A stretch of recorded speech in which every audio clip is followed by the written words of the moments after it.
అన్నది అమ్మవారు.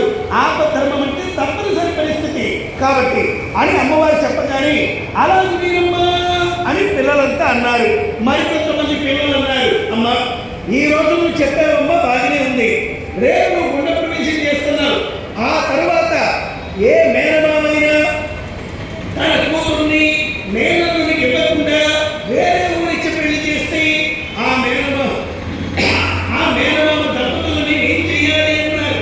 వెంటనే వాసవి మాత అంటుంది, నాయన మేనల్లుడు సంరక్షణగా గ్రామంలో ఉండి మేనలుగా తప్పించి ఉంటే ఎవరైనా మీరేం చేస్తారంటే ఆ మేనమామ దంపతుల్ని 6 మాసాలు ఊరిలో చెరువులో వెలివేసి ఆ దంపతుల్ని కాశీకి తీసుకువెళ్ళి అక్కడ విశ్వేశ్వర స్వామి దర్శనం చేయించి మళ్ళీ వాళ్ళని గ్రామంలోకి తీసుకొచ్చి ఆ పెద్దలందరి పాదాల పైన నమస్కారాలు చేయించి ఆ తర్వాత పశ్చాత్తాపం చెప్పించి అప్పుడు మాత్రమే మీరు వాళ్ళను గ్రామంలో కలుపుకోవాలి అని అమ్మవారు శిక్ష కూడా చెప్పింది.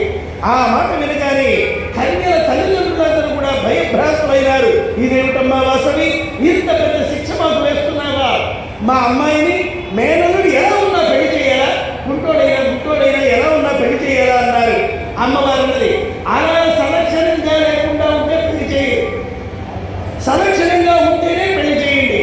ఇప్పుడు నేను చెప్పే అవలక్షణాలు ఏ మేనల్లుడికి అయితే ఉంటాయో మీరు వేరే సంబంధం ఇచ్చి పెళ్లి చేయొచ్చును. ఎలా ఉంటే పరాయి సంబంధం చేయాలి? ఆ మేనల్లుడు కొట్టివాడైనను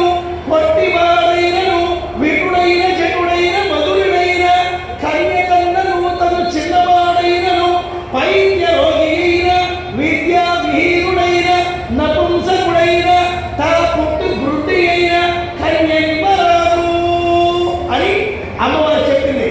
ఆ మేనల్లుడు గుట్టోడైన అటుడైన చెట్టుడైన ముసుకుడైన మీరు వేరే సంబంధం ఇచ్చి పెళ్లి చేయండి.